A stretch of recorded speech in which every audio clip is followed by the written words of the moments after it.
A very big thank you for everyone that is joining us today on today's section, which is Marketing Roundtable. And the topic we're going to be discussing today is creating a sustainable strategies to drive business performance. I have here with me a speaker, Mr. Shino Alabede, who is a faculty at Rome Business School. I also have with me Timothy Iyamu. He's also a student of Rome Business School. He's going to be doing the introduction of the speaker and also letting us to know what Mr. Shino Alabede have in stock for us today. Thank you so much. At this point, I'm not going to be the moderator for this event. I'm going to be handing over to Timothy Iyamu. I'm sure I'm pronouncing it correctly. So thank you so much. Thank you. So I'm sure that we are ready for today, and we're going to be doing justice to the topic we have today. So at this point, I'm going to be handing over to you to do justice to the active event we have for today. Thank you. Thank you very much. Thank you very much. And once again, we want to say a very big thank you to all that have joined, and we say a very big welcome to everyone. Yes, welcome to our Rome Business School Nigeria Spotlight, which we'll be considering today, creating sustainable strategy to drive business performance. Yes, my name remains Timothy Iyamu, and I work with IHS Towers. I actually coordinate everything that has to do with the data center and all cloud services in Nigeria and all other regions that we have our company. It is my pleasure to moderate this event this afternoon.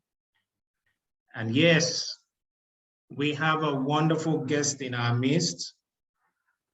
And just like in the past various sessions that we've been having, we have top personalities from various industries, and they add to business, Rome Business School, so that we can help our communities, we can continue to pass out rightful information people need to hear and learn, so that we all can continue to improve in all spheres of life. I am indeed excited today that I am moderating this event.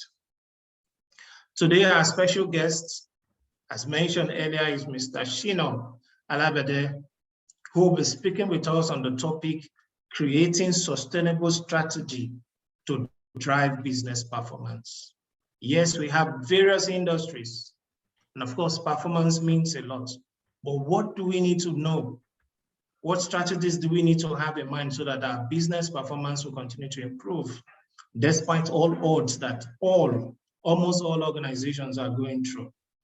This afternoon, please, we encourage you to please listen, prepare your minds to take in, and at the same time, we are expecting all to feel free to make comments as well. There will be question part, so we encourage you to please pay attention. Areas that we need Mr. Shino to expatiate his thoughts on, feel free to write your questions, and we'll be glad to read it out so that he'll be able to guide your thoughts on it. But who is Mr. Shino? What has he achieved?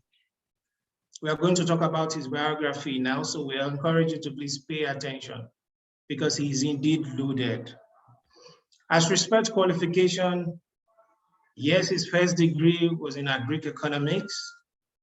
So he badged BSc Economics on agri-economics. Thereafter, he gained his MBA and he specialized on financial management. How about his membership on various institutes around the world? He is a member of Nigerian Institute of Management. He is also National Institute of Marketing of Nigeria, a member in that as well. Institute of Credit Administration, Chartered Institute of Marketing, UK. He's also a certified training professional, FAA Malaysia. What experience has he gathered all these years? We are proud to say that he has over 2 decades of commercial and corporate banking experience, spanning 4 different banks. He has grown in various organizations, even to the point of being an assistant general manager. 2 years, he served as executive management general manager in an innovation sector. 2 decades, he has been training human capacity development in financial services and blue chip companies. 8 years on consulting in business development and advisory services. We are glad to say that he is not someone we know from afar. He's someone we also know within. Shino is a faculty member in the executive modular program of Rome Business School in Nigeria. Yes, we can rightly say that he has been leading various discussions on marketing and managerial economics. For instance, a seminar and workshop, he has spoken about business and economic analysis. And like we mentioned, he has various certifications and he has certified himself in training others so that they can become better people, better individuals in their various industries, especially when it comes to marketing. As mentioned too, he is an external training consultant in Finance Institution Training Center in Nigeria. And of course, he is an expert in strategic marketing for competitive advantage, customer relationship management, business development, growth strategies, strategic role of branch offices in overall corporate strategy, building strategy for breakthrough performance, sustainable marketing for driving business performance, credit and remedial management, achieving excellence in customer service and service quality. Again, yes, he is also a bank examiner with the Chartered Institute of Bankers of Nigeria on relationship management. Now, what other things has he contributed to the environment? What has he done in Nigeria and other places? Well, Shino's personal social responsibility initiative centered solely on orphanage homes. And we are glad to inform you that he was even awarded by SOS Children Village of Nigeria in 2017. And he has been doing that for over 20 years, generously supporting the society, generously supporting people who truly need our assistance. And we can rightly say that, yes, he has done well. Yes, in terms of skill, he is an effective leader, relationship building and networking. He's also skilled in team management, business development, building strategies and goals. All of this is all on our special guest, Mr. Shino Alabade. We are glad to be with you, sir. I only want to welcome you again. And we are saying, please, we would love to hear your experience at the same time, all that you have to tell us this afternoon.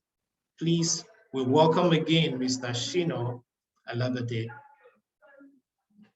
Thank you so much, Tiamiyu. You have even said more than what I expect. I don't know where you got all those things from. But thank you so much, and I want to welcome all the participants to Rome Business School to this particular session that has to do with strategy for driving business performance. I will try as much as possible to do justice to this particular topic, to the benefits of virtually everybody, so that we can add value to ourselves. We also want to implore virtually all of you to try and contribute. I also want to receive value at this session. I don't want it to just be one-way affair. Let us add value to ourselves and reflect the spirit of Rome Business School. Thank you. I can see we have about 45 participants. I still expect more. But let me try to share my slide and put it on the presentation mode.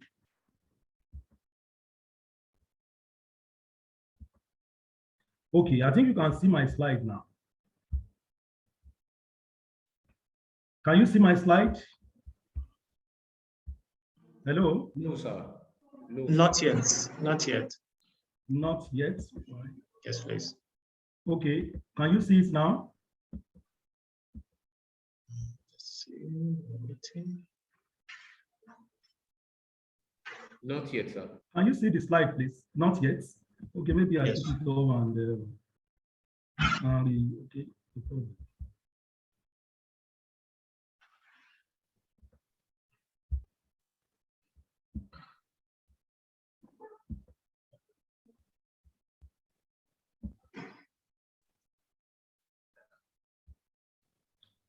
Can you see it now? Yes, sir. Okay. If you can see it now, that is the slide. I'll be talking to you for about 40 minutes. And the topic for today is actually creating sustainable strategies to drive business performance. I want to use this to welcome you to this particular roundtable conference. I welcome you once again. My name is Shina Alabede. By way of outline, we will try to look at, have a purpose for this particular presentation. Then we have a framework. Then we introduce the topic under what it entails, what are the perspectives to business performance, what are the issues, hindrances, and disruptions. Many of you know that we have a lot of disruptions in our society today. Then what are the performance indicators and the how of improving performance? Then we have a final word. With regards to the purpose, the essence is to stimulate and motivate everybody here present on this topic, which is developing sustainable strategies for business so that you can move your businesses from the current state to a future desired position. In other words, you want some element of transformation in your business towards meeting your goals and objectives. I like quotes. And let us just warm ourselves with 3 quotes as positioned on this screen. The first one is from Brian Tracy. The true measure of value of any business leader and manager is performance. And that is according to Brian Tracy. If you cannot measure it, you can't improve it. And that is by Peter Drucker, famous Peter Drucker. And to reach a port, you must sail, and not tied to an anchor. If you are tied to the anchor, you are not going to reach a port.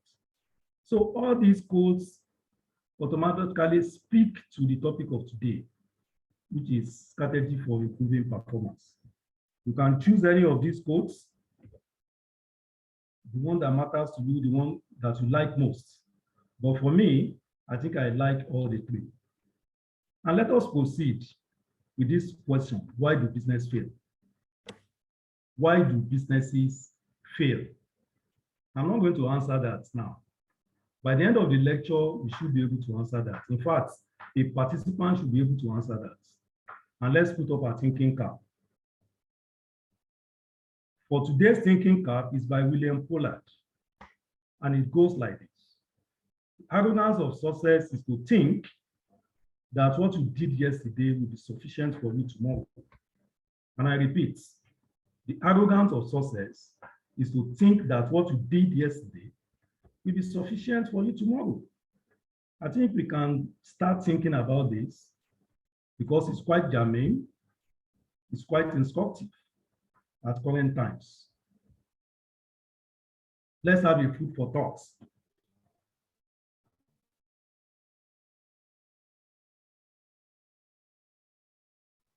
COVID-19 and the ongoing Russian war, what lesson is it teaching some of us? What lesson has it taught us? What it has taught us is that there will always be eventualities. There will always be eventualities. I remember vividly, sometimes in the near past, about 2 years ago, when we had COVID, I was saying in the class that, okay, it is COVID today. We don't know what is going to be tomorrow. And within 3 months, there was NSAS. And you can bear with me quite a lot of disruptions that happen with NSAS. People lost their businesses. We moved from NSAS to situation in the southeastern part of the country. And today we bear witness to the level of disruptions for businesses in that particular part of the country. And just about less than 2 months ago, we are battling with Russian war, with quite a lot of effects on food basket, food prices, diesel, gas, and the rest. So it's a food for thought that when you have a business, you have to build eventualities and resilience around your business. And in my usual word, adapt or die concepts. Today is all about adaptability. There will always be eventualities. Things must happen. If you look at what is happening in our country today, with respect to the body language of the politicians who are jostling for power, I think that speaks volume, that we may soon have another eventuality. But let's leave that to the apples, God forbid. The framework for this particular discussion is this. It's just an equation. And the equation goes like this. Growth, or what some people term as business success, equals to strategy and performance. It's just an equation. My framework for today is an equation. And that is business success is a function of strategy and your performance. So what you have by the left-hand side is just to be able to warm us up with what we mean by strategy. And we all know that strategy proceeds from one position to the other, whereby the future desirable state is an improvement over the present state. So every business action needs strategy. I'm an apostle of strategy and action, basically for you to succeed. We see some of those strategies later. So business strategy is actually a battle plan for a better future. People that talk about strategy and improvements, a desirable future state, an improvement over the present position. And again, who doesn't want to be tagged performing? Because the moment you are told that you are performing, it carries some element of beauty, some element of aspiration, some element of personality. So every business is different because there is the beauty of it. I remember when I was in the banking industry, I don't want to be tagged laggard. That concept happens to be very rampant then. Are you a laggard? And nobody wants to be called a laggard. So you discover that you're a performer. So by way of introduction to the concept of business performance, we just want to be able to look at what we mean by business performance. It is the efficiency and effectiveness of an organization to reflect the business objective set by management. In other words, it is expected that management should set an objective, ongoing objective, we set the objectives, and the effectiveness of the organization should be able to reflect in that objective.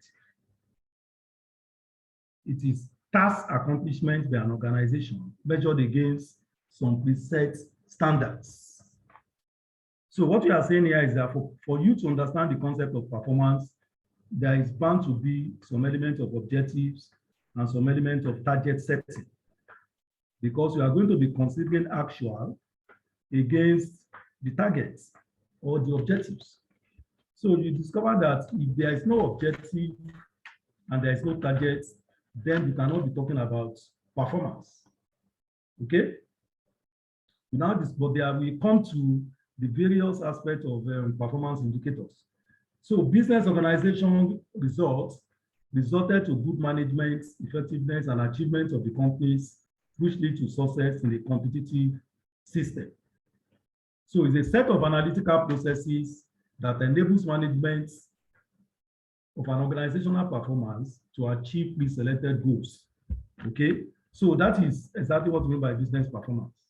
And every one of us here, we want to be tagged as if, be tagged as being performing. And that now leads me to why are we even talking about business performance? Why performance at all? If you look at the previous slide, I did mention that this is the basis for organizational success. You cannot be talking about success without performance. If you look at the framework for this discussion, we said business success equals strategy and performance.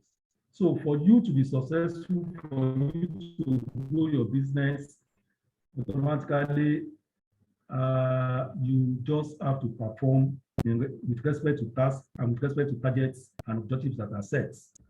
So, but why are we even considering business performance at all? And the first that comes to mind, which I want to believe we are all aware of, is that we have stakeholders. You need to meet stakeholders' expectations. Expectation of sales volume, expectation of turnover, expectation of growth, expectation of profits, expectations of value concept with respect to the organization. That's one of the reasons why we are talking about performance. Then also should be able to raise finance for growth. Some of us want to approach some finance outfits basically to finance some of our businesses. You will need a business plan, and inside it, there are bound to be some performance indicators that they will look at before they can finance your business. It's also an indication of efficiency, return on investment, return on assets, and things like that. Then business performance will enable us to identify some company strengths, opportunities, and the weak position. Okay? And of course, it's an information delivery. You can easily Google to know the performance of MTN, Google to know the performance of Nestle. So it gives you some kind of information whether you want to buy their shares or you want to offload their shares. So those are the reasons why we talk about business performance. And we did mention here that organizations that don't seek improvements is on the way to inevitable decline. There must be performance improvement from time to time, from year to year, so that you can be seen to be on positive growth trajectory. And that now leads me to how do we, the 5W and our concept of driving business. I just decided to call out this because we are discussing business performance. We should be able to know the 5Ws and H of business performance. In other words, who drives it? Who drives performance? And I can tell you here that it's management as well as leadership. Top management and leadership, those are the people that drive performance. What normally drives it? What drives it is a function of tangible and intangibles, and or some variables, the people, the processes, and systems. We call it the 3 Ps: people's, processes, and systems. Those are the variables, those are the tangibles that drive performance. Then when do we drive performance? And I'm saying here that you should drive performance regularly. You should drive it continuously and periodically. At times, people talk about performance with respect to 3 months, or maybe with respect to 6 months, 1 year. It must be done regularly so that whatever gaps can easily be sealed up. Why do we drive performance? I think I've mentioned that in the previous slide with respect to why. Okay? The only thing I need to mention here is that at times, you drive it even for reward and recognition, so that outstanding performance will not get unnoticed. That's another reason why you are driving it. Some people are performing, some are not. So how do you know those that are performing so that you can reward them accordingly? So it's one of the reasons why you drive performance. And where do you drive performance? You drive it both within and outside the organization. Within and outside the organization, in terms of customer service, in terms of relationships, in terms of collaborations. We come to some of these things later. And how do you drive it? Again, it's an equation. It's just to be able to know the variance between outcome as well as expectations. Okay, we set expectation at the beginning of the performance period. We set our targets. So what are the actuals? By the time you compare the actuals to the expectations, that gives you a kind of a variance, and that determines your performance. And that is why we say you just have to be accountable. However, I need to mention here that Rome wasn't built in a day, and neither is a successful business. You don't just think your business is going to be successful just within 1 month. it has to pass through the process. There is a process it has to pass. More so that there are disruptions, there are hindrances, there are issues, which we are going to discuss later that affect performance. And that now leads me to who does your business impact? Some people are of the opinion that maybe when we talk about shareholders, the owners of the business, and that is exactly just, that is the only thing that matters. And I'm telling you today that they are not the only that matters. All what you see on this particular thing matters. The employee matters. The customers matters. The providers, in other words, the collaborators, your family, the family of your employees, the family of the shareholders, and of course, you give back to the community. That's what we call triple P concepts. People's, planets, and profits. It's a concept in sustainability. We don't just talk about profit alone. Talk about people, and the people here refers to both the staff, as well as the management staff and the shareholders, as well as giving back to the society. We come to some of these things later. Anyway, what are the perspectives? Because driving business performance has different perspectives. We look at it from these four major perspectives.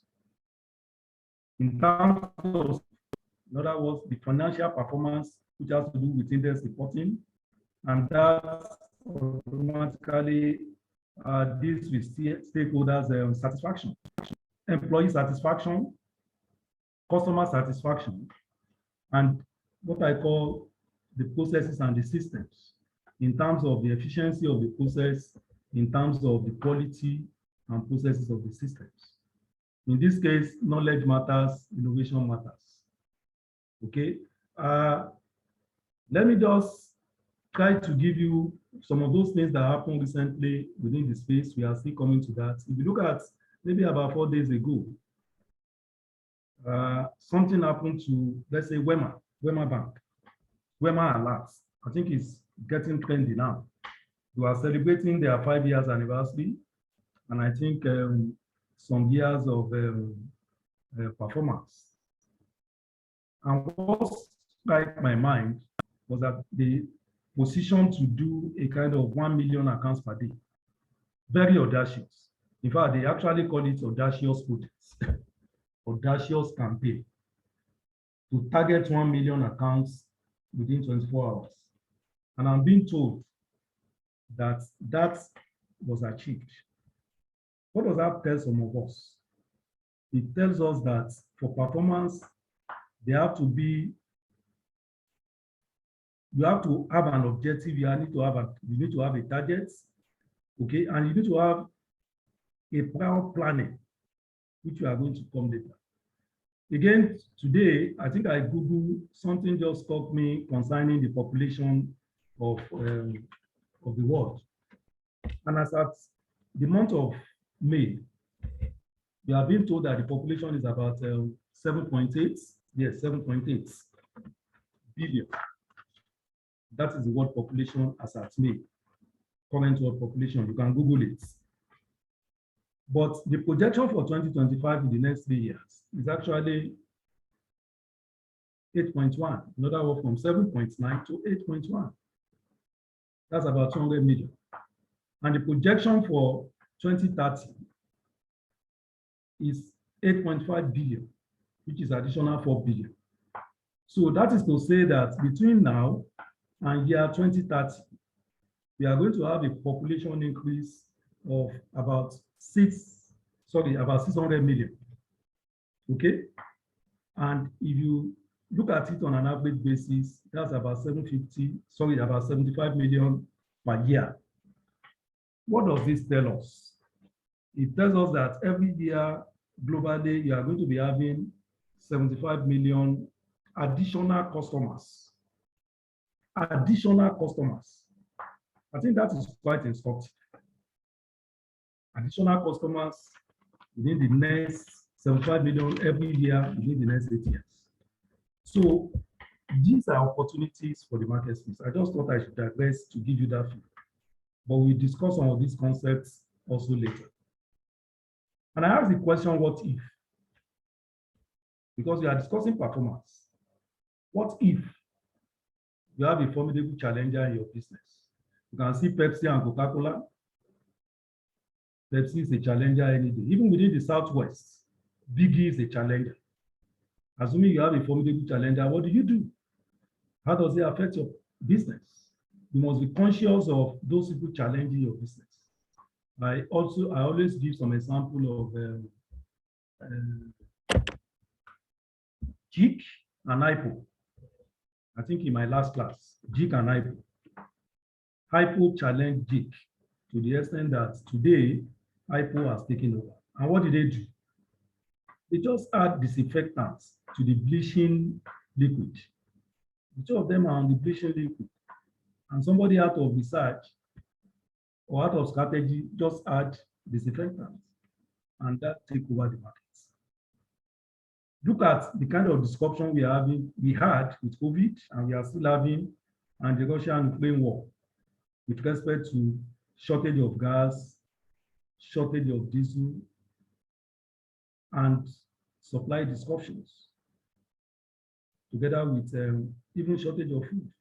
Look at the disruption we are having in Nigeria with respect to insecurity within the food basket of the country, North Central, Northeast, and you happen to be in agricultural production.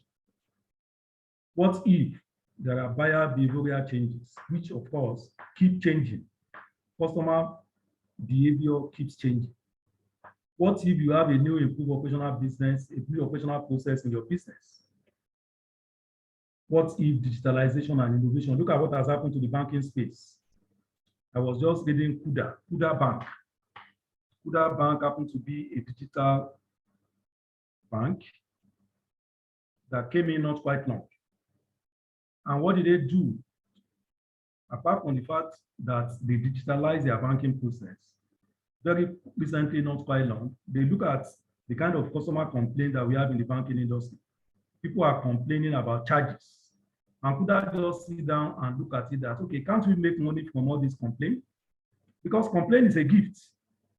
They make money from this complaint. And what did they do? They said, okay, first 25 transactions, there won't be any charge.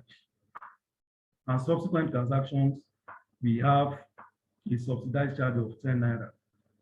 And come and see the way the millennials troop to Kuda, doing a lot of transfers, even outside the country. And Kuda today is overwhelmed, all because they try to look at the gap and look at the need of the customers. Assuming you have a key talent loss, your major staff decide to leave. What happens? If you look at the telecom space today, or the technology space today, there are key talent losses. So what if? What do you do? And that's why some people are doing 2, 3 jobs at the same time, because they have their talents. And some organizations is like, you cannot leave. Okay, let us have a conversation. What if you have government policy sheets? There was a time border was closed, and we all know exactly what happens to the poultry industry when border was closed, because maize could not come in, and the input price for bread, for poultry feeds went up. Assuming you have economic downturn, which of course we are having, recession, depression, and stagflation. What if? So the point I'm making here is that there are bound to be hindrances and disruptions in your business. And you must take that into consideration. You must be ready. You must anticipate it and not just to react.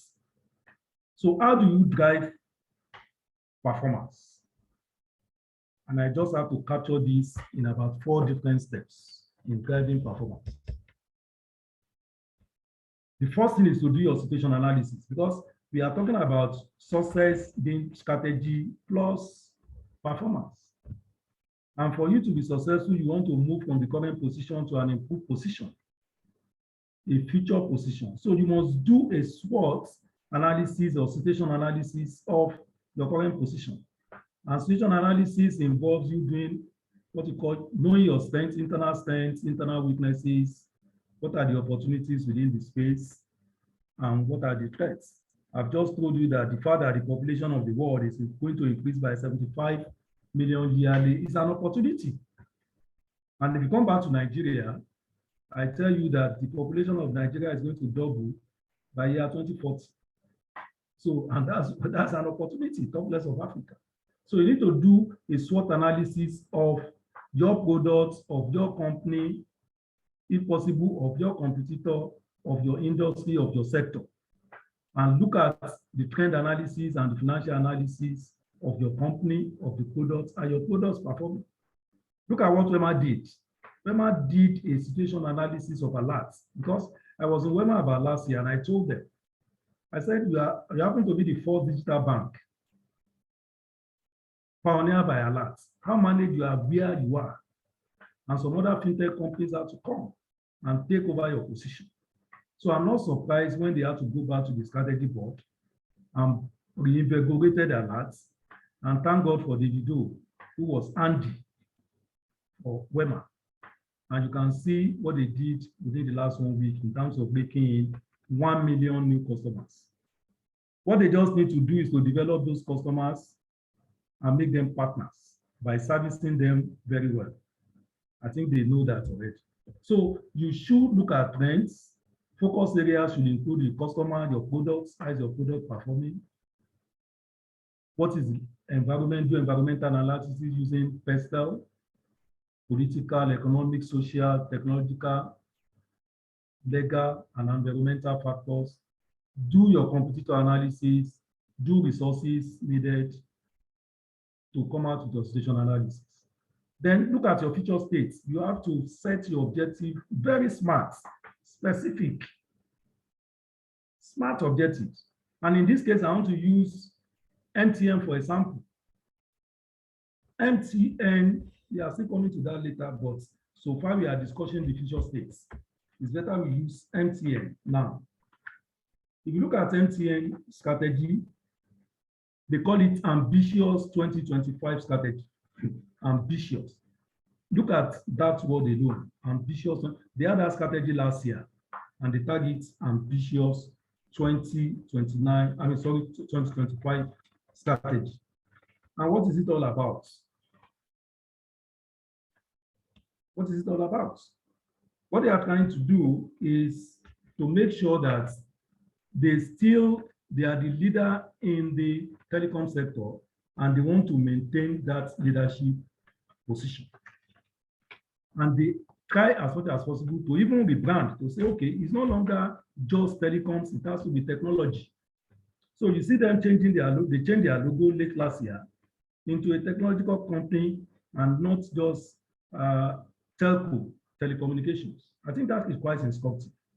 They've been able to get a license for a payment service bank, Momo service bank, and what does that tell you? They'll be competing within the financial space and using their technological might. You can imagine what's going to happen, the kind of discussion that will happen within the fintech space and financial space. They have just obtained their FG license. I think I need to tell you that. Okay, and look at what they did, even I think last month or so. They issued some commercial paper to raise funds to finance their short-term obligation, notwithstanding the fact that they just came to the market. And you see, when people come to the market, to the capital market, that is low-cost funds they are raising. So you cannot grow performance without being mindful of cost. So if you look at MTN for quite some time, cost has been going down. Introduced to the market,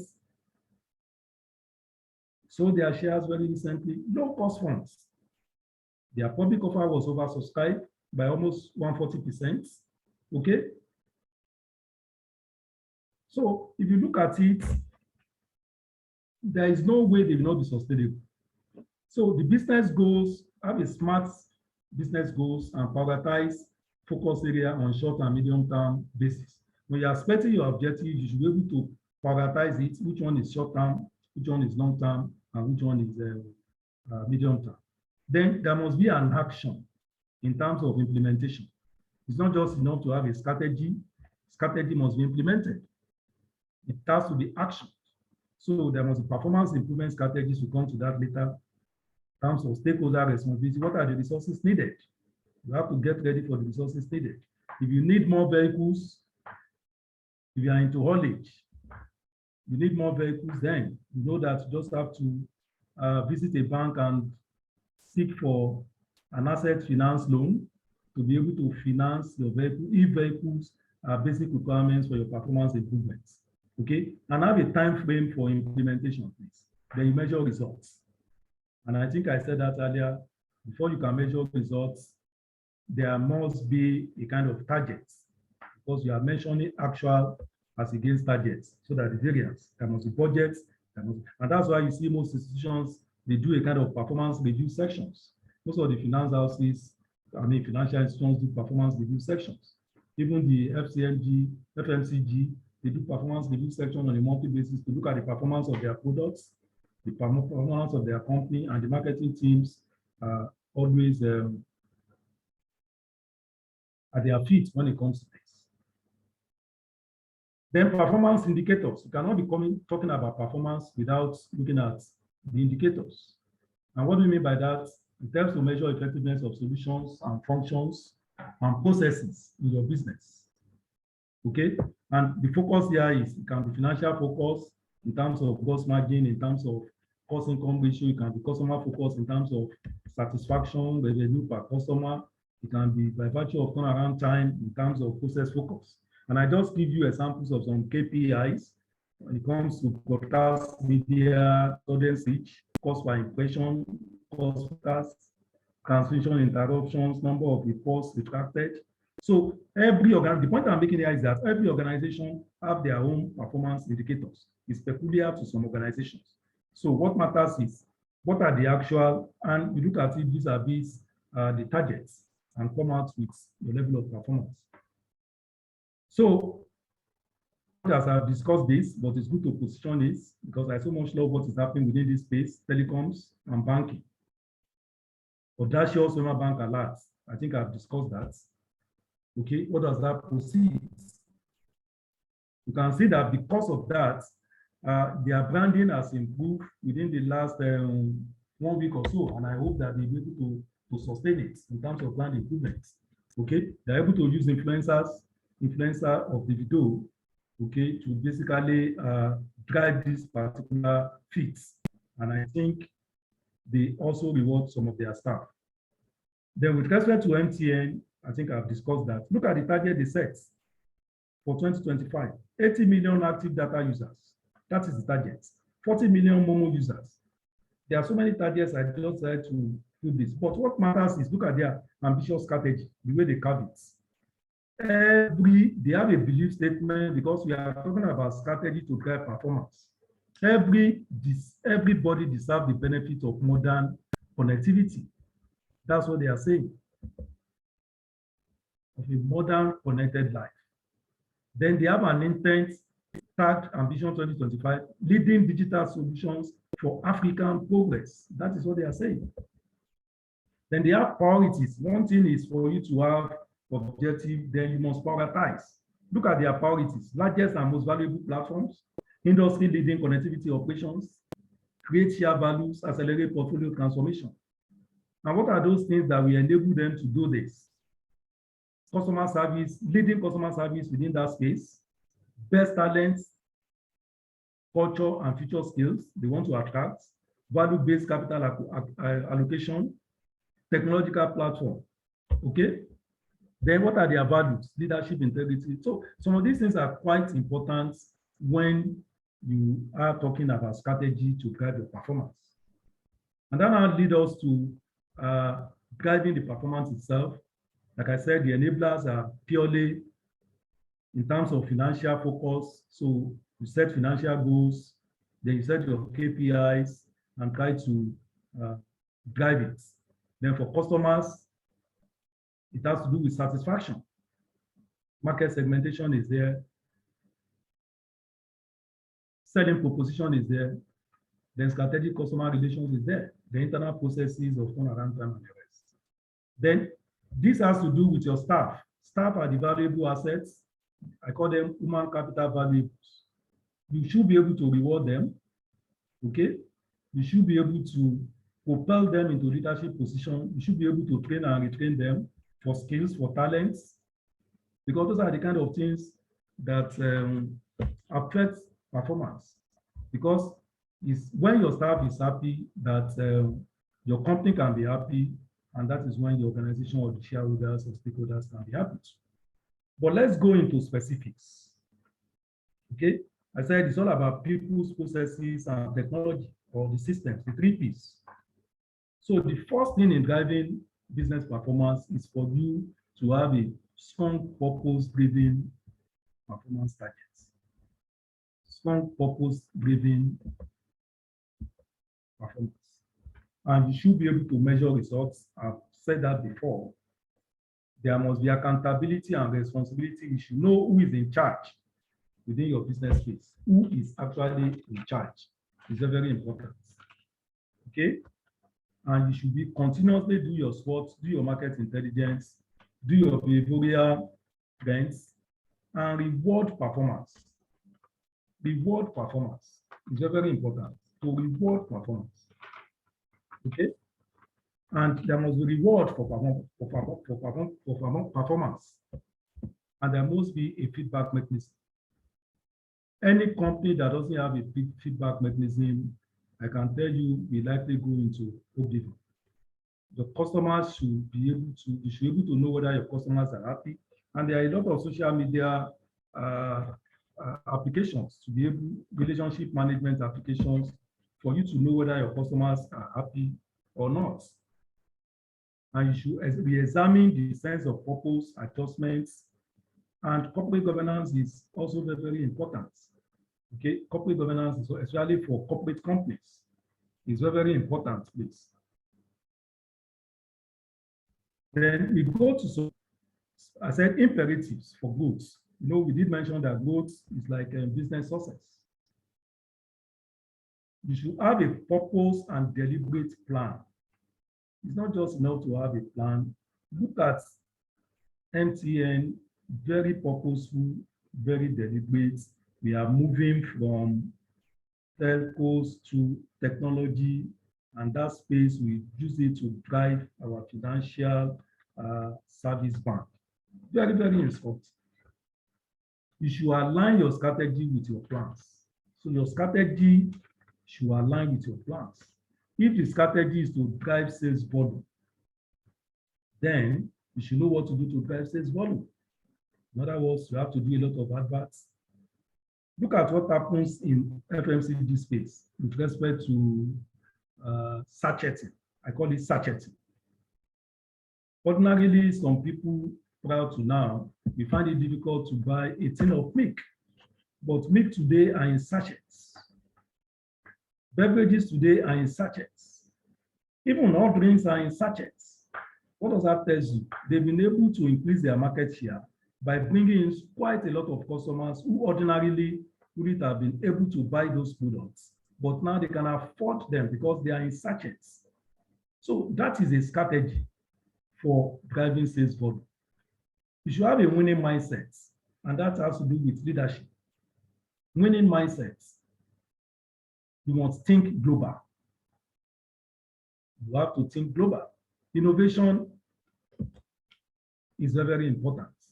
Look at what is happening today with respect to office space. So many companies today are reducing their office space. So many companies are trying to go paperless. You can imagine the kind of cost reduction that besets that. Because if you go paperless, it tells you that, okay, you are not just saving the cost of paper, you are saving the cost of ink, you are saving the cost of photocopier and printer, and possibly the maintenance of all those equipments. Okay, so that is a cost reduction strategy. Customer centrism, you must be customer focused. Customers are king, and customers are the reasons for organization being. I keep on saying that. Customers are the reason for organization being. It's all about customer, customer, customer. And that is why I gave you that projection of population for the whole world. You are going to be having additional 75 million customers yearly, globally. And I think that is quite instructive. Process improvements, data, seamless, diversify businesses is quite important for sustainability. And I use Tony Elumelu here. Look at Tony Elumelu. You used to know Tony just from the point of view of banking services. Tony today is like a conglomerate. He's into hospitality, he's into power, he's into telecoms. And of course, he's an entrepreneur in Africa. You can imagine the number of people he's financing or he's setting up in Africa. So that is a diversified business for Tony. Look at most of the banks today. They're having a holding company structure, holding structure. Prior to now, about 4 years ago, it was just First Bank, FCMB, and possibly Stanbic IBTC. They have an holding structure. Today, even Sterling has requested for an holding structure because they're having a subsidiary that they be going into Islamic banking. They are positioning for Islamic banking space. And that is a diversified operation for Sterling. GT has also gotten their holding structure. So if you look at some of these things, it's purely to diversify your operations. Avoid concentration, single sector, single customer. There are some of you, if you need to dimension your customer base and be able to see how concentrated is your customer. Because if something happens to that particular customer, then you are going to be in problems. So avoid single sector. If your business is supposed to serve various sectors, and you are just serving only one sector because you are making money, I can tell you it's just for some time. Within a GP, if something happens to that particular sector, then you are aloof. So avoid concentration is an imperative for business success, please. Collaborations along functions. Look at what is happening with Chicken Republic and some filling stations. You see Chicken Republic going to set up inside some filling stations. That is collaboration. That is collaboration. So you need to collaborate, you need to have partnership, okay? Then environmental scanning, regularly there must be environmental. These are imperatives of business success. Then cash flow is the fact. I tell people cash flow is the fact. Cash flow is the fact. So then feedback mechanism I've said. So it's all about numbers. It's all about numbers, it's all about numbers, it's all about meaning mindset, it's all about processes. Then what are those other strategies? I mean, this is just like we have mentioned some of them, diversified businesses. Then reputation is very, very important. Then you leverage on your awards and recognition. If you look at channels, television, each time, even TVC, they always capture their awards on the screen just to let people know that, yes, we are actually performing. You must identify with your performance because it's not virtually every business that have those awards and recognitions. Okay?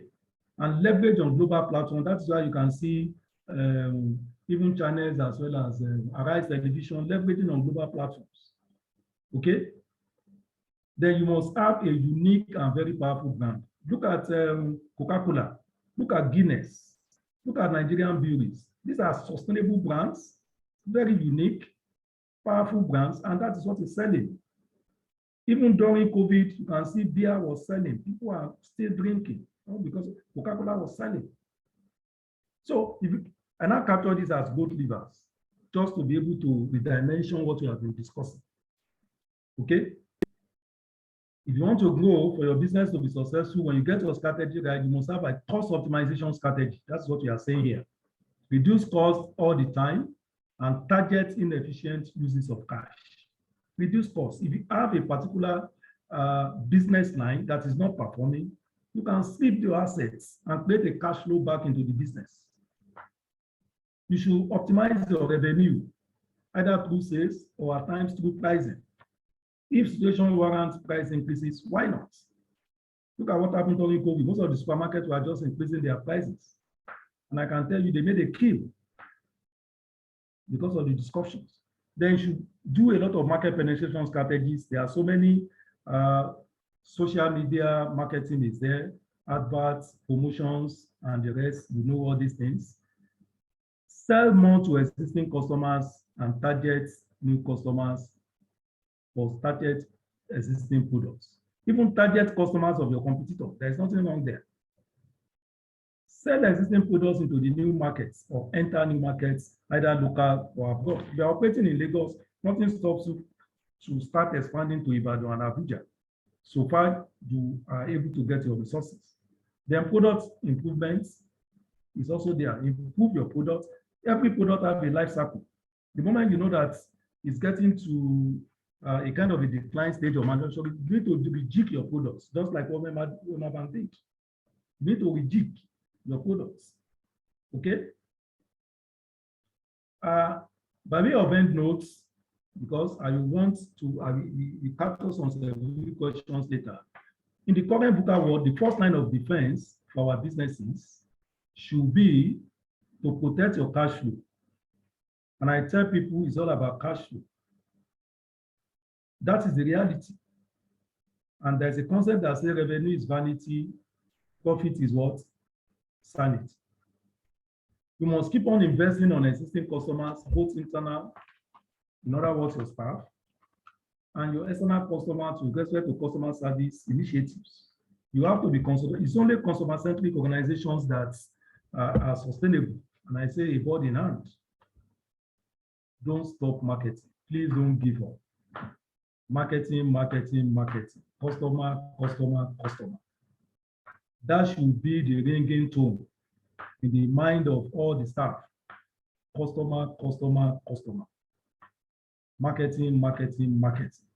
I wasn't surprised when Wema Bank said they actually achieved the 1 million targets, because on that particular day, virtually all the staff of Wema sent WhatsApp message to all the people they know. And what WhatsApp message did they send? They even sent a kind of, how will I put it, how to open an alert. I mean, how to open an account using an alert, step-by-step opening of accounts using alerts. Very customer friendly, and they all followed up.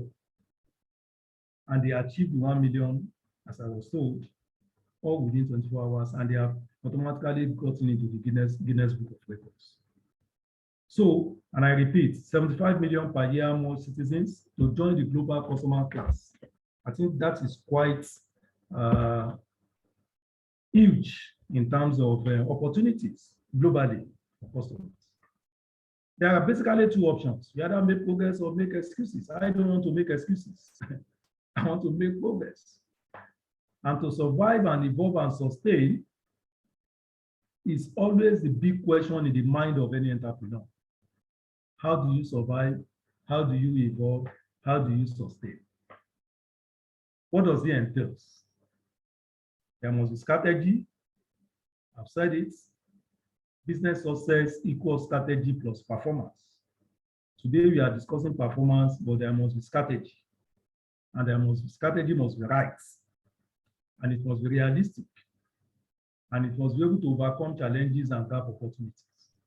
So it's all to implement that purposeful and deliberate strategy or plan. And that is the final word.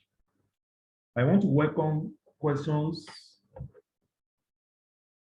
I want to welcome questions at this stage and contributions and comments for now. Thank you. Please, can I please be given the opportunity to ask the first question? Go ahead. Based on what you have shared with us, looking at some companies you mentioned, like that of MTN, Wema Alert, please, can you expatiate the difference between strategy and plan, especially in our environment? I feel many of us, yes, we have a plan, but oftentimes cannot differentiate between a strategy and a plan. So what's the difference? Well, let me just tell you, strategy is a plan. That is a fact. It is a plan. But the major difference is that it is more purposeful. And it has to do with moving from the present position to an improved future desired position. And that strategy must lead to an improved position, and it is something that has to do with future. I want people to understand that. But strategy is a plan, and you have different kinds of strategy. You can have a marketing strategy, purely marketing, and you can have a total business strategy. Okay? You can also have what we call the corporate strategy. In other words, strategy formulation by the top leadership in an organization. And of course, business level strategy by the middle management. And the functional level strategy is also there. So strategy is more purposeful, it's more deliberate, it's more to the future, and it has to do with moving towards an improved position. If you want to say growth position, fine, but I want to use it as an improved position. And that's why the word strategy is very common when people are trying to progress, either individually or corporately. Thank you. Thank you very much. Appreciate that. Thank you. So I can rightly see strategy as a must, that there must be a plan. We can have a plan without strategy. Thank you very much, sir. So we welcome more. I'll be looking out. If you have questions, you can unmute yourself, or at the same time, you can type in your questions and I will read it out. This is an opportunity for us to really think deep and look at the various options that we have. So please, we welcome more questions. This is a mind-blowing session to help us to see the need to think of improving ourselves, improving our organization. So please, you can type in your question or you can raise up your hand. I will look out and see and call you out.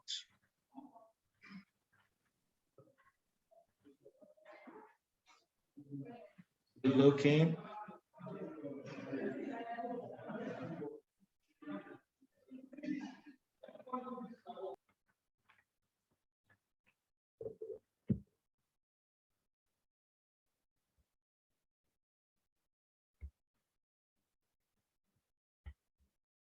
Okay, yes, we have Adeni Itoye.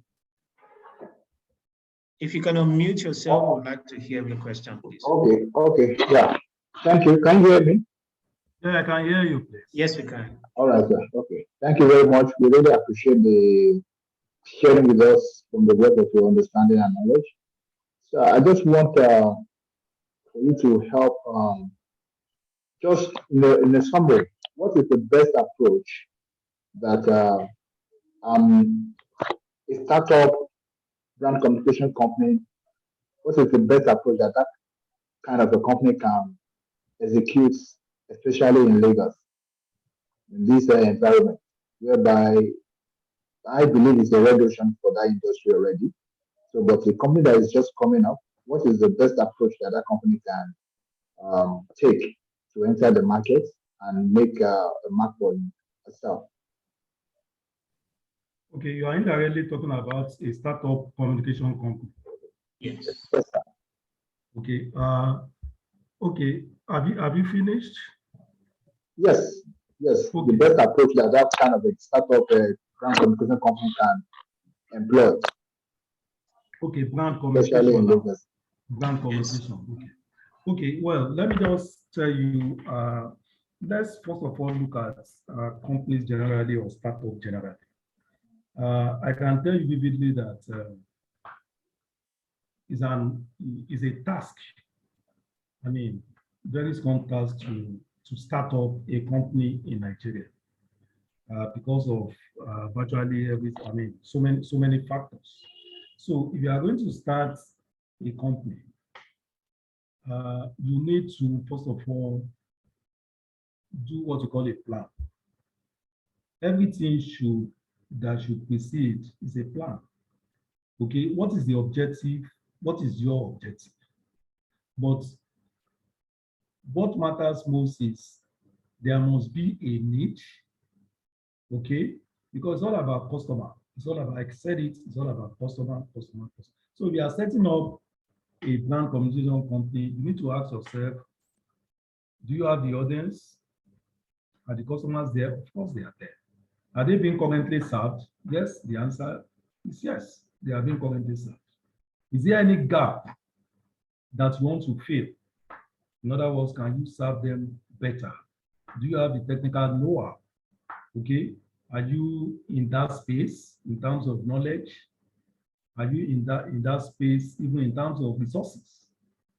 So you need to ask yourself. Then, if after you have made a plan, you look at the marketing, you look at your competitors, okay, you look at your resources, okay, if you now want to start, then how do you market it?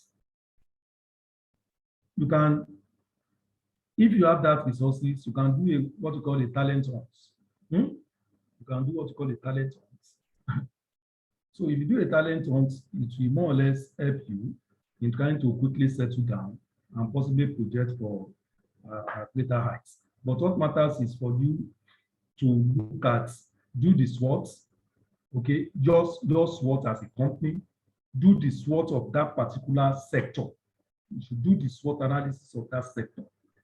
Do the SWOT analysis of your company so that you can identify areas of gaps. You can identify areas of threats and you try as much as possible to minimize it. And if you identify areas of opportunities and gaps that you can fill up, then you will know exactly what to do. So I tell people, do your environmental scanning, do your company SWOT, do the SWOT of that particular sector, and if possible, look at the market leader and do the SWOT of the market leader and try as much as possible to identify gaps. Because if you look at marketing, it's all about anticipating, identifying, and satisfying customer needs. So if you anticipate that, okay, I can do this business, that is you anticipating. Can you identify some gaps? Can you identify some needs? Maybe they are not being serviced well. Okay, do you have the technical know-how to do that? So after doing that, then what strategies are you going to put in place to satisfy those customers? Because like I said, it's all about customer. If the customers are not there, then nothing will happen. I think those are the few things I can give to you. So the customer must be there, your own resources must be there, the market must be there, okay, and your technical know-how, your resources to put the company together must be there. And of course, you just have to market those customers. It's all about customer, marketing. Please. Thank you. Thank you so much. Thank you very much, sir. I really appreciate it. Thank you. So, You see, another question we wish to ask. Go ahead. Another question we wish to ask before we take additional hands. I can see other hands too being raised up. With your experience in the financial sector, what can you say about the strategic management approaches that is oftentimes chosen? Is it that most people are more reactive in terms of their approach, or they are deliberate? Based on your experience, what have you noticed in our environment? Are most companies deliberate or they are reactive? Because this is very important, because people need to know how to improve performance, and that is what you rightly highlighted in the entire discussion. But what have you noticed? Is it the reactive or the deliberate approach? You see, it's actually, thank you. It's actually a combination of those two. And I always ask a question, who are you as a company when it comes to the environment that you find yourself? First of all, you need to know that this environment keeps changing and people can anticipate change. I give you an example now. In the United States of America today, less than 20%, even less than 10% of the vehicles run on gas, in other words, fuel. By way of strategy, I can tell you between now and maybe in the next 5 years, put all the policies together, national strategy now, and some elements of corporate strategy. 50% of vehicles in US is going to be electric. It's going to run on electric, in other words, batteries. And these have started happening. And I can tell you what happens. There is one strategy I put that said, think global. Whether you like it or not, when it starts happening in the US, it will come to Nigeria. We will start using electric cars in Nigeria. How are we positioned? How are some companies positioned? And don't think people are not positioning. Don't think people are not positioning for electric cars in the next 5 years in Nigeria. Some companies have started positioning for that. Because more so with the hula baloo that characterize fuel in the recently, even in the whole world. So whatever happens globally is coming down here, it may look slow. So people have started positioning. So such people are proactive, and of course they are deliberate, but there are very few. Look at during COVID.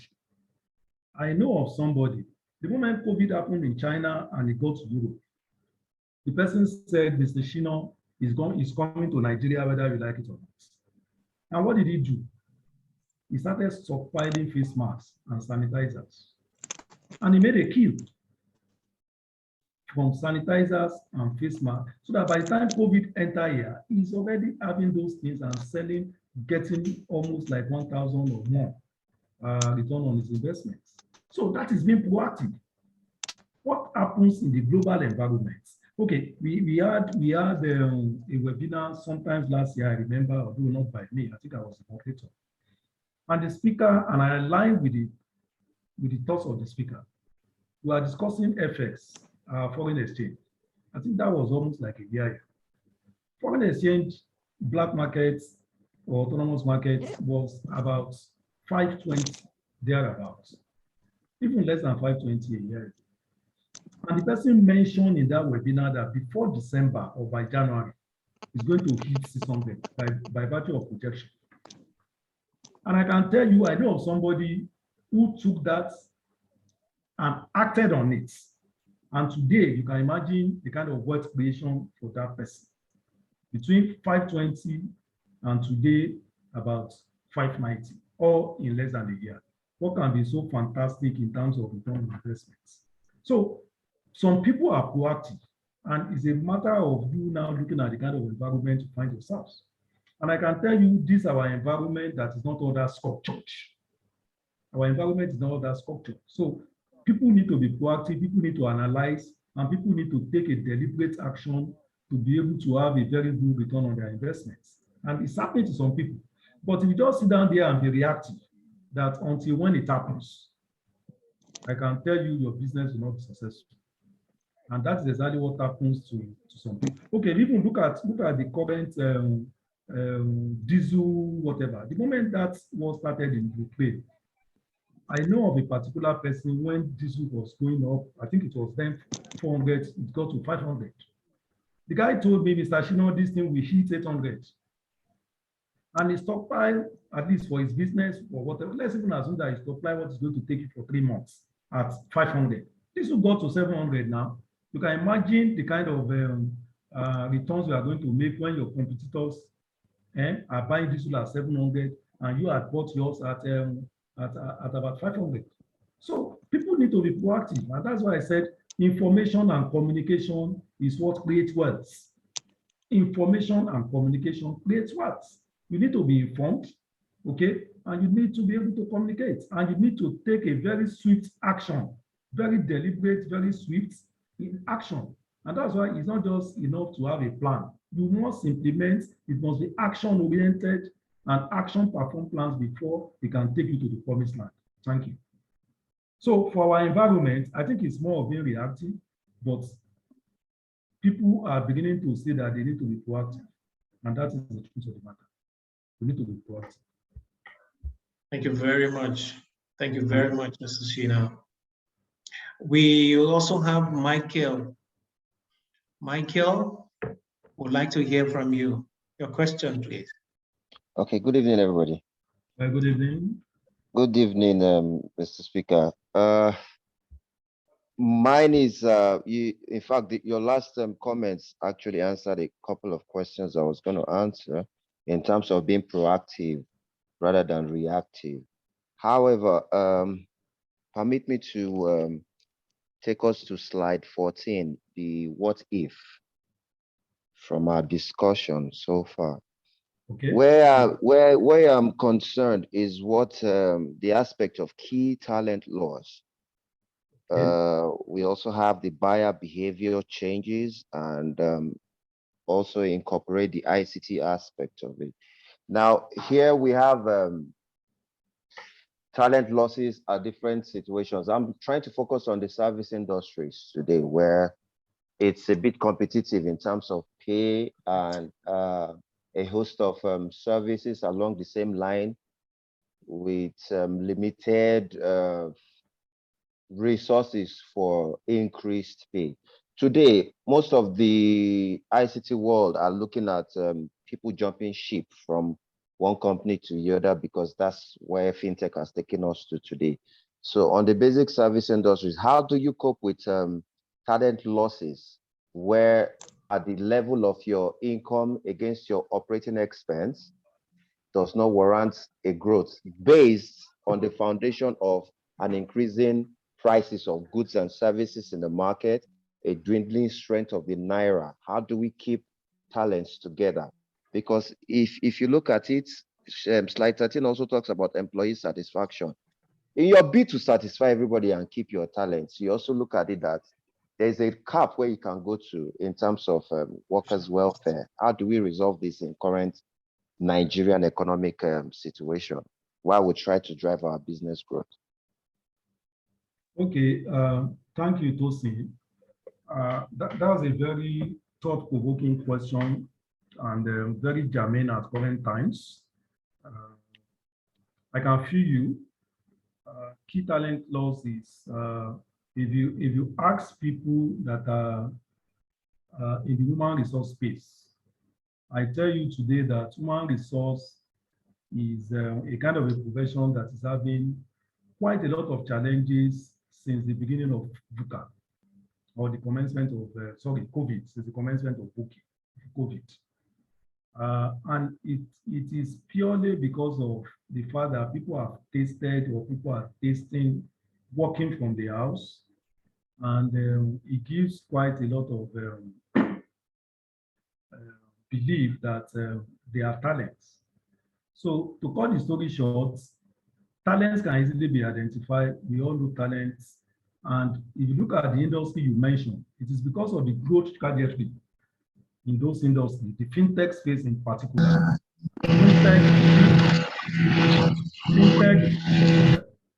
Fintech, we just started having fintech not quite long, and the growth trajectory of fintech operations is very high. So the few people who have developed competencies in the fintech space need to be multiplied. But pending the fact that we multiply them, we discover that the few of them, the demand for them is so huge. And that is why you have high level of turnover of some of these talents passing from one fintech company to the other, from one technological firm to the other. It happened before, even in the banking industry too, long ago, when banking industry was revolutionized. So many staff were taken from the other banks to the new banks because there seems to be experience and talent and talented. So I think that's the nature of business. When you have a particular business growing very fast, you are likely to have the growth of talents not commensurate with the growth of that particular business. So in that case, they are bound to be talentless. And there is nothing anybody can do about it other than you incorporate the cost into your business. It's as simple as that. Performance, in most cases, one of the parameter for performance or performance indicator is profits, and profit is revenue minus cost. So if you have if you are beset with talent losses, and to the extent that you have to keep recruiting and keep adding to the salary, it's part of your cost. So the only thing I can say is that we have to reduce your expectation of margin if those costs cannot be transferred to the customer. So the only thing is it will reduce your expectation of margin. But peradventure, if it's getting to a situation whereby you can no longer make profits, the only advice I will give you is to diversify. Okay, and I think I did mention that in one of the strategies, to have a diversified business line. So if you know that a particular line is purely beset with less talents, then try to diversify so that you can have a synergy between those other businesses with that particular business. And I can tell you, so many companies are doing that so that the profits from one particular business can be huge. Some other businesses are not even making profit, possibly they are just breaking even. Okay, but you are trying to sustain it, possibly because of your brand. If you like, if you look at the likes of Coca-Cola and all of them, you discover that it's not all their products that are profitable, but they just try to protect their brand. So to purely answer your question, for those particular business lines, one, try to reduce your expectation of margin. If possible, try to reduce costs on other areas, because you now know that human resource costs, there is nothing you can do about it because of talent. There are some other costs you can reduce, so that at the end of the day, the overall cost of your project will still be the same. Or try to, if you cannot do that, then you have to sacrifice some of your margin. But simultaneously try to have a diversified business line so that some other businesses can be having good return on investments, and that can be used to cover some of these losses you are incurring, where you have talent losses and things like that. And that is just what business is all about. That's what business is all about. But one good thing is that over time, markets will keep pace with that particular, because talent keep on being produced from time to time. So it's like, look at IT before. People, IT, they were scarce before, but today, what is the big deal? So many people are reading computer science and all those things. Even people that don't read computer science, you discover that they are still very good in IT, basically because of their self-development and things like that. So for me, talent shortage, let me put it that way, it's just for some time. Okay, by the time market will keep up with it, and that shortage can, within a short period of time, can shrink, so that those losses we are seeing will no longer be. Thank you. Thank you very much. Thank you, Michael, too, for that good rounded up question. I have a question that is related to this. Wow. And looking at the slide on page like a voice note of 21, we appreciate Mr. Christopher. Slide 21. Yes. Okay, what is the caption? What is the caption? If I'm right, risk drivers, key business and external risk, and their mitigations. Okay, you mean this? Yes, I just want to follow up on Michael's question that he asked.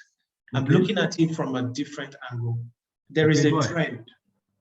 There is a trend that is ongoing in Nigeria now, and whether we like it or not, and that's the essence of this forum, is business need to improve their performance. But it seems to all that the grass is greener on the other side. And that is also affecting our human capacity. Everywhere you go, most organizations are saying our staffs are leaving. Key staffs, they are leaving to other countries, not just other companies within Nigeria, but now it's a mass, other countries. What are we going to do so that companies will continue to improve their performance? What strategy should various governments, should various companies come up with that can help? Because certainly for the organization to remain, their performance needs to improve. You rightly said. So what needs to be done? You see, let me tell you something. It's a competitive world. I tell people, if you look at one of my slides, I said adapt or die. I'm an apostle of adapt or die concepts. It's purely competitive world. And competition doesn't wait for anybody, either as individuals or as companies. So if you are having, and that was why I told you that human capital is the greatest challenge especially in our country. And I totally agree with you that people are drifting to other countries and we are beginning to lose staff. Now, if you are beset with this, what you should do, one, it's not possible to have a remodeling whereby you will remodel your business in such a way that you will have less need for human being, depending on the kind of business you are doing. That's number one. Number two, nothing stops some of your staff, and I know it's already happening getting around. Some staff are in Nigeria here, they are working for organizations outside the country, and they are still working for some organization here. Likewise, some staff are outside the country, and they are working for Nigerian business organizations located here.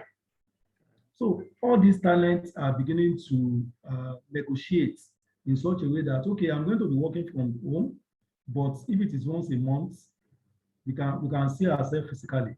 I don't think you have an option. Gone are those days where you insist that staff must be in the office 24/7, 7 days in a week. I think most companies are drifting away from that. So if you need to preserve your talents, for God's sake, you have to pay.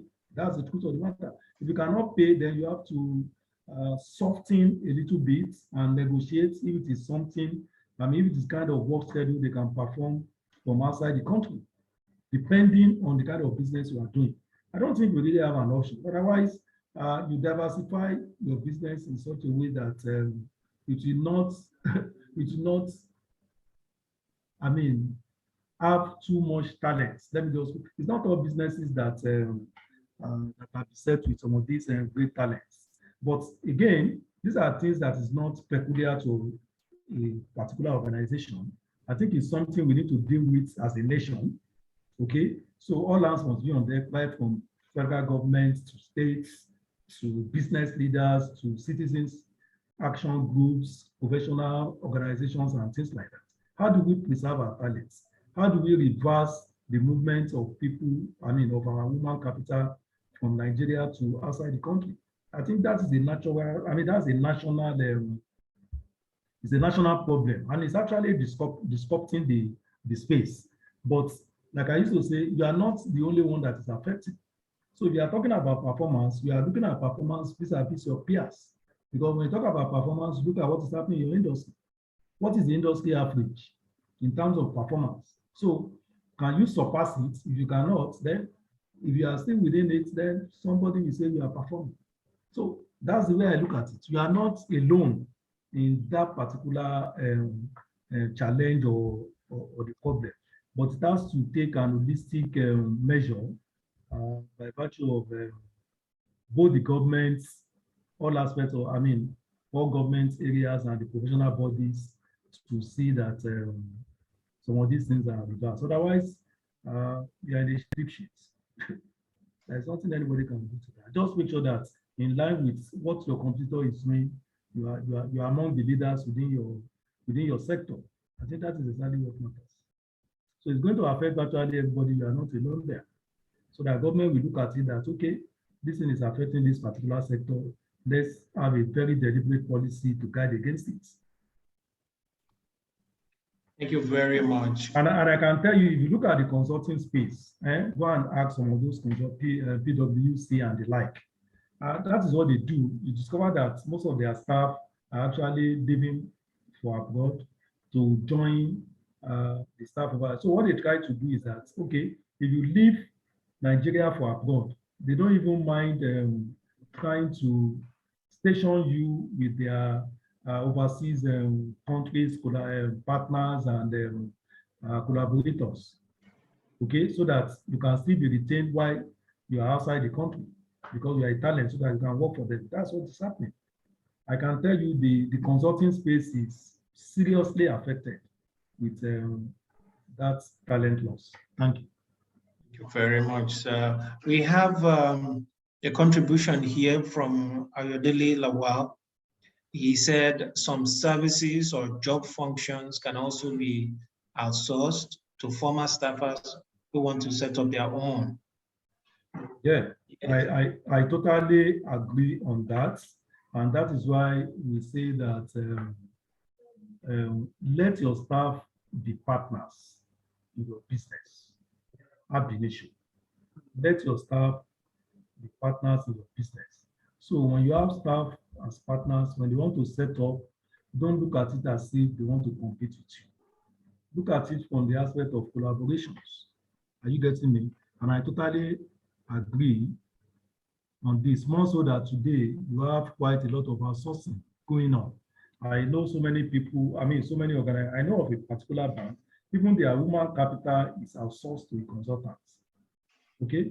Their human capital is outsourced to a consultant. So the head of human capital, whatever, is outsourced. So there are quite a lot of outsourcing going on, and some of your staff can leave and get that outsourcing agency. And there's nothing, securities are being outsourced, lower cadre staffs are being outsourced. So that is the way to go. So if you have a talent, say for example, in human capital, and you don't want to lose him and you want to start, you can take it or leave it. We are all entrepreneurs one way or the other and one time or the other. We are going to leave this job. So organizations too need to know that some staff automatically are going to leave and become entrepreneurs. So why don't you have some level of start incorporating some partnership arrangements, more so when they get to certain level, so that you can outsource some of your functions to them and worry less. I think it's ongoing, and it's been invited. Thank you. Thank you very much for your insight. We have one, let me see, from Adebayo. Adebayo is requesting if the slide can be shared. I'm sure our career service will be able to give us that details. Definitely. The participants, we have even the share the slides, and I want to believe that this is being recorded and Yes. It's going to be given to all. It's going to be shared. The link is going to be shared even on Facebook chat and all those things. Career services, we address us there later on that. We truly want to appreciate the time and effort that you have spent in helping us to see how we all can continue to improve our performance as an organization. And I tell you for a fact that even as individuals, what we have learned, I'm sure all of us will want to imbibe it even in our individual life, as respect how we can continue to improve our performance. We want to thank you very much for the time that you spent in preparing this, the hour that you've given us to share your vast knowledge as respects what is happening in the various industries and what we need to do to improve.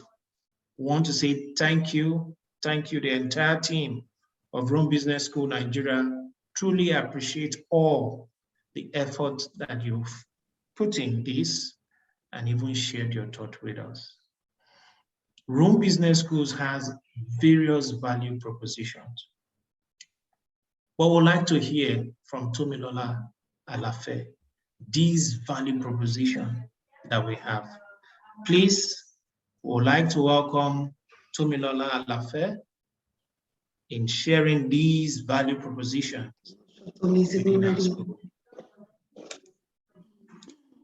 Do we have Tomilola Alafe? Thank you. Yeah, Tomilola Alafe will be joining us soon. Thank you very much, Mr. Shino. Thank you very much, Timothy, for that wonderful support. I want to say a very big thank you to Mr. Shino for this wonderful presentation. I've been able to learn a lot from this, this presentation, how to improve your strategy.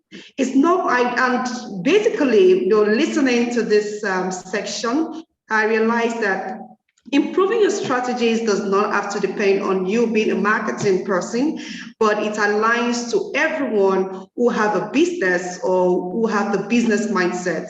Probably you're working with somebody, you're an employer or an employee of an organization. It is very important. This section is something that we need to take home, and we also need to incorporate in our daily activities at work. Thank you very much once again, Mr. Shino. We really appreciate your time. Thank you also to Timothy, who has taken us through this journey, an exciting one indeed. We really appreciate this. Thank you so much.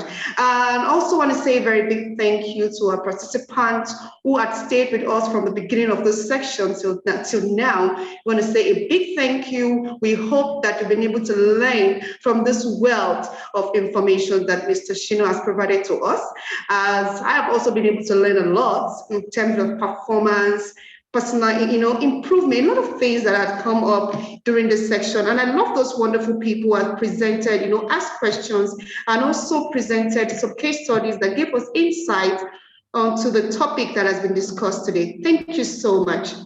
So on this note, I would like to say a very big thank you. I want to tell you about just a few information about career service. So I want to have more of you during our section. We have, series of sections that are exciting for you to be able to develop your career and, get a better career progression with the career service. So I would like us to follow up with us on the Facebook, LinkedIn channel for upcoming updates on various events that has been planned, from the career service and other information on other activities that we offer to our students. Please, I would like us to follow us on the various channels. We have the Rome Business School, www.romebusinessschool.ng. Please always follow us on the LinkedIn platform to get more information regarding information that will support your career and also provide you the necessary tools to be a professional. Please, thank you very much once again. Also, on behalf of our country director, who is also extending his greetings, is also extending his appreciation to those who have participated here. He's saying his appreciation to us, and also on the behalf of Prof. Ragusa in Italy, who is in Italy currently. He's also extending his appreciation to us for joining us on these sections, and he also looks forward to having us in series on other sections that are coming up from these from the career service. Thank you so much once again for joining us. Thank you so much, Mr. Shino. We appreciate your time. Thank you, Timothy. Please, let's do have a wonderful day. Thank you. Thank you, Timothy. Thank you so much. Yeah, so please, I would like us to encourage, show appreciation from the group chat by dropping a thank you message, emoji, just to encourage the speaker for today, and also Timothy. Please, let's drop our appreciation. Let's say a thank you. We want to hear thank you from everyone who has gained a lot of insight from this section. Please, we'd like to hear from you. Drop your thank you message. We can see. Thank you so much. We've seen some people dropping their thank you message. Thank you so much. Yeah, we can see some of us. Yes, we want to see more. Thank you. Thank you so much for joining. Thank you, sir. Have a wonderful day. Thank you.